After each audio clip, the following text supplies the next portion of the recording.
The Transportation Security Administration is going public with a big problem. Hundreds of airport screeners who were required to work without pay during the government shutdown are calling out sick. The Tampa Housing Authority says it will be working on a plan to figure out what comes next. It owns more than half of the property on top of Zion, but there's a long way to go, and there could be even more graves underneath buildings that archaeologists could not get to. Right now, there are 2 cases in Manatee County. The most recent confirmed is an 81-year-old woman who recently traveled outside the U.S. This little device is called a zookeeper, and it's basically like a diaper genie, but for lionfish. It allows the fishermen to grab them and stuff them in here, ideally without getting stung. A Polk County fire captain sent Snapchats instead of going in to save her. Nightside's Josh Shadorowitz has read through the entire report. And Josh, the breakdown in communication, it's the entire premise of the Golden Girls right there. Yes. And that worked out well for them. It did.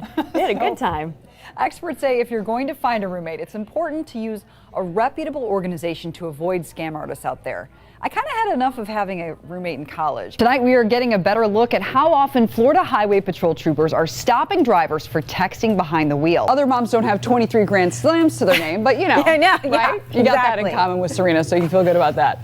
Florida is known for many things: sunshine, oranges, tennis, right? And now, Miracle Whip. The boats that you can see out here are scary enough. We know that they're bad for the environment and dangerous to people. But what's even more frightening are the ones you can't see from the surface. You could be headed right for them and never even notice them. And that is just one of the fun things you can do this weekend. Like we said, Busch Gardens has Hallow Scream, not for Allison. Universal has Halloween Horror Nights, and Disney, something for the kids. It's something you see in sick patients or people in hospitals.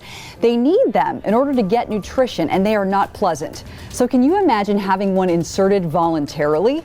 People are doing exactly that. Not to stay fed, but to lose weight. Whispers that we could be heading into a recession may have you concerned and wondering why some analysts are worried about it. You don't need an econ degree to follow this. The U.S. Treasury yield curve inverted on Wednesday for the first time in 12 years. What does this mean to you to run in this particular race? This is a special race. This is not just a 10K that we're talking about.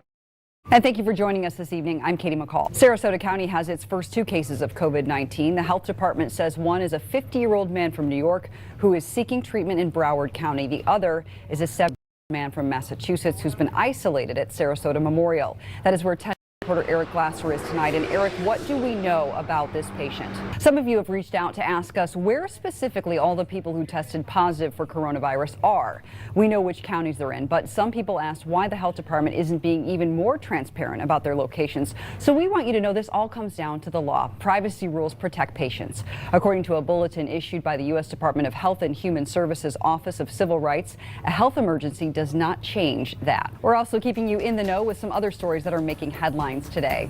The former Port Richey mayor was back in court this morning. Dale Massad's trial was scheduled to start on Monday, but as we told you, Pinellas and Pasco courts will not seat juries next week as part of an effort to stop COVID-19. That's really what we need the most. So today we caught up with representatives from Visit Tampa Bay. They tell us they're taking all the precautionary steps to keep you and your family safe and encourage you to spend some time outside. And the smartest man in the room is not in the room. Chief Meteorologist Bobby Deskins decided to enjoy the weather and work outside today. He's at Paso Grill Beach right now, Bobby. It looks fantastic out there.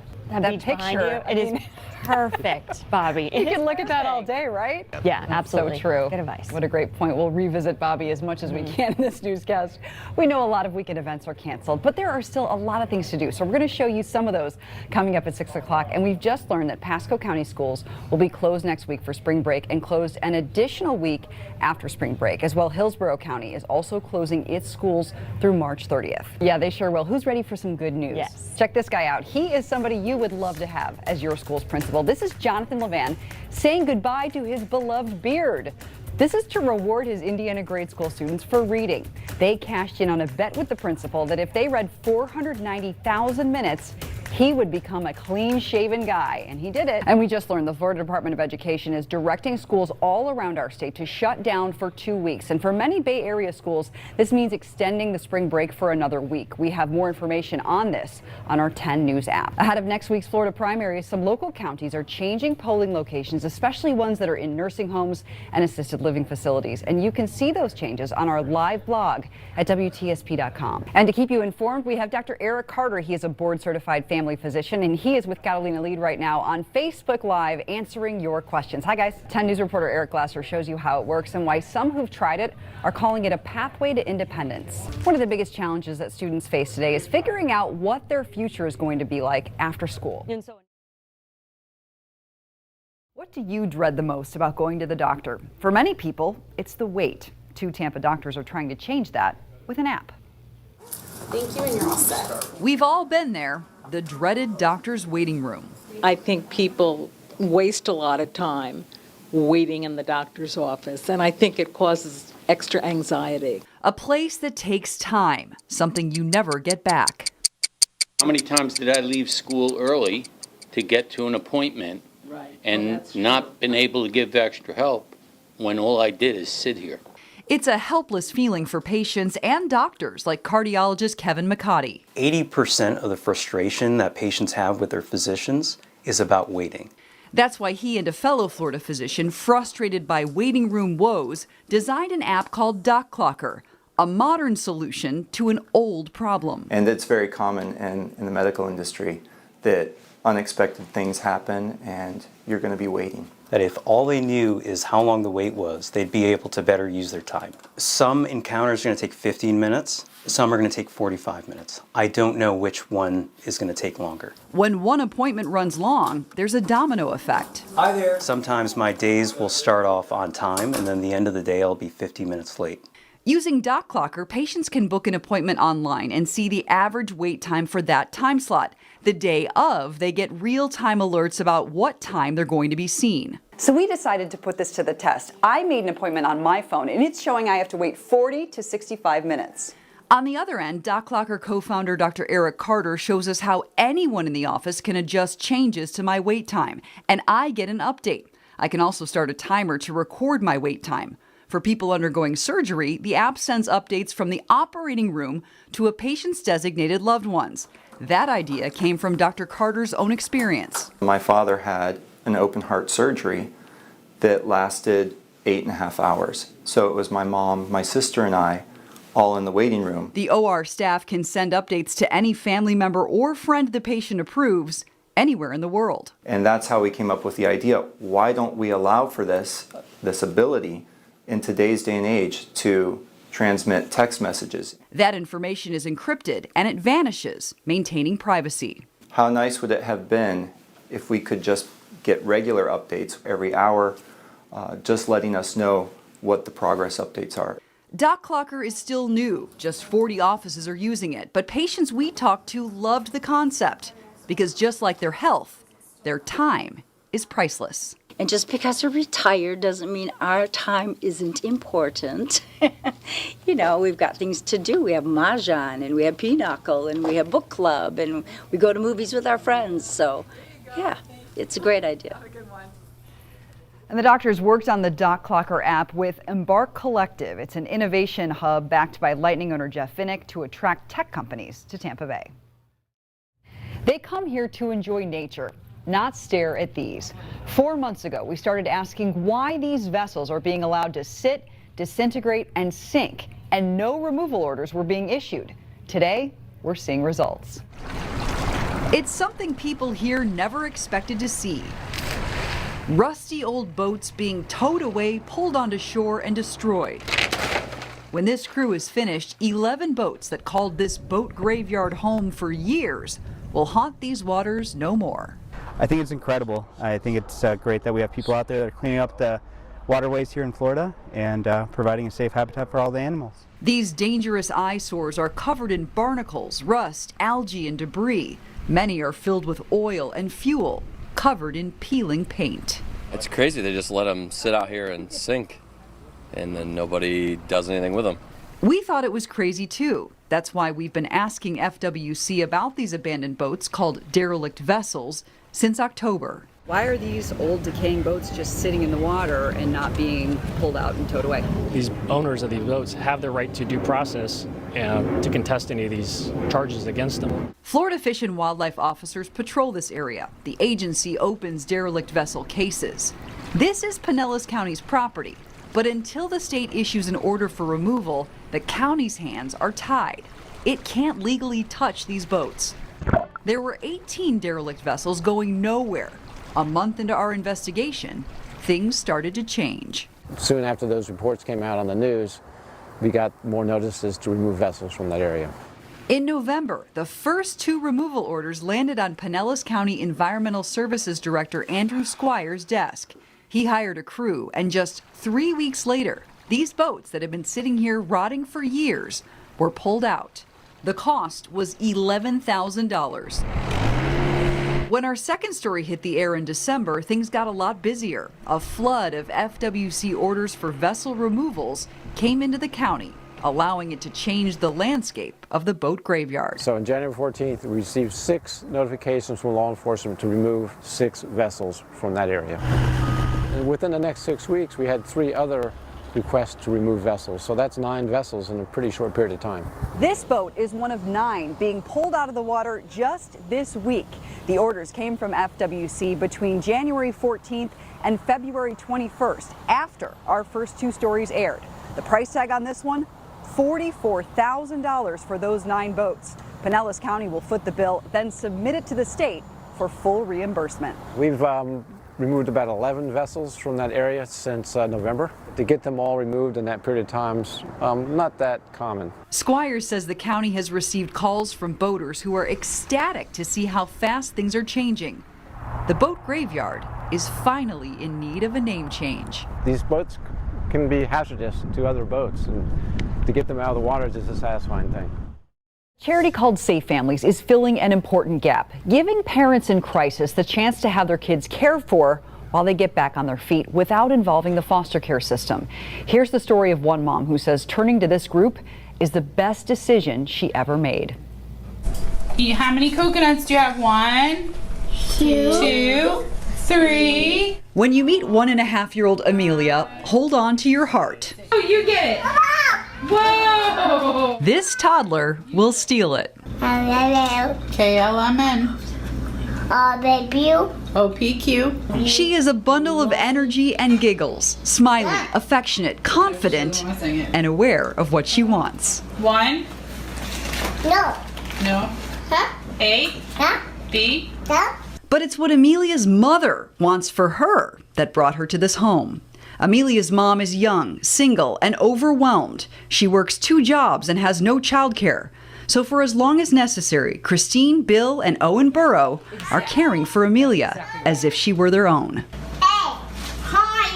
There's not anybody that has gone through life that doesn't know somebody who has had a tough time or fallen on their face. And most of them are so lucky enough to have friends or family that can help them achieve their goals and get back up on their feet. But what if you don't? What if you don't have all those resources? We are their outlet. We are their help. Christine and Bill are part of a program called Safe Families, an alternative to foster care that allows parents to voluntarily place their children into a loving home without having to involve the state. They can help them achieve their goals and get back up on their feet. Host families go through the same FBI background checks that foster parents do. But unlike foster families, safe families are not paid. This is what we teach our children for Christmas and all these different holidays, is it's better to give than it is to receive. And this is the best giving I've ever given in my life. That gets expensive, but with just one call. Hey, I have a child coming, or I have a child who came. Could use some clothes, 3T. Christine's village of other safe families shares whatever they need. And usually within 20 minutes, I have 5 or 6 responses, and within a couple of days, I will have clothes for that child, which is significant. The Burrows have hosted 26 kids so far, knowing that the break they give just one parent might save a child from being left home alone or with someone dangerous. During stressful situations, that's when things happen, whether it's abuse or neglect. Calls come in day and night whenever a parent is in crisis. There's nothing convenient about it. At 11 o'clock at night, somebody showing up at your house with a child and them having to get comfortable before you can even tuck them into bed. A little more than a year ago, Tamika Taylor was one of those parents. And where were you living? Between shelters, my truck, my mom's house. Wow. it was that way for pretty much the whole year. 4 kids, no job, no hope. So it started with domestic violence. While I was pregnant with with Eliza here, that's when the troubles, that's when the hardships began. Trying to reach out, trying to struggle to keep a phone on. Better, I didn't have any cash, so it was hard. Being homeless and just trying to find where my next meal was gonna be for my kids. She heard about safe families and took a leap of faith. And it was the best decision I could have made. Placing each child with a family she did not know. 10-year-old Demarius went to live with the Burrows, where he fit right in. What did you like about that family? How they was kind, generous, they wasn't really selfish, or when he would share mostly everything with me. He became like a brother to me. He became we were like the best of friends, but he was like family. And he still is like family. Tamika received updates on all of her children. They came in just like a second family to me and my kids. They showed them so much love. So they made sure to kill all of that skepticism and just overpower it with love and support. And they haven't stopped. They've been there. She also received support on her journey to success. It allowed me to be able to work. I did find work within a couple of weeks of the kids being gone, and I was able to work. They would even help get me an Uber so I can get to and from work some days. Within 3 months, Tamika had a job, a home, and her kids back. It could have been so much worse. They didn't have the help I was needing. Tamika wants parents who are where she once was to know there's help. Reach out to safe families.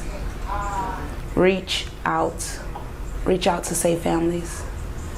They can definitely help you. That there are angels among us, like Christine and Bill. I love those families. Whose hearts are big, whose doors are open, and who believed in her even before she did. It felt like magic. It felt really, really good. I'm so happy. I mean, just looking back over what I went through and where I am now, I couldn't imagine it. I couldn't imagine it came out this good. I didn't see it coming, but it came.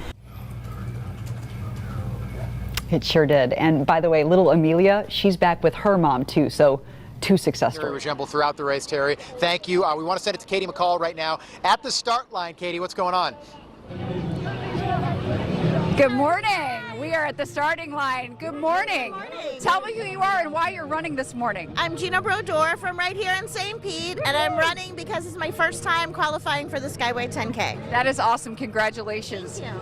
What does this mean to you to run in this particular race? This is a special race. This is not just a 10K that we're talking about.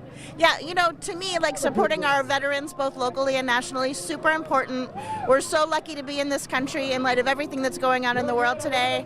Couldn't be more proud to be here. Couldn't be more proud to be an American. Do you have veterans in your family? Anybody who served? I do. My dad served in World War II. Wow. Wow. So you run in his honor. Yes. Thank you very much for his service. Do you have any goals in terms of time? Finish. Just to finish. That is an accomplishment.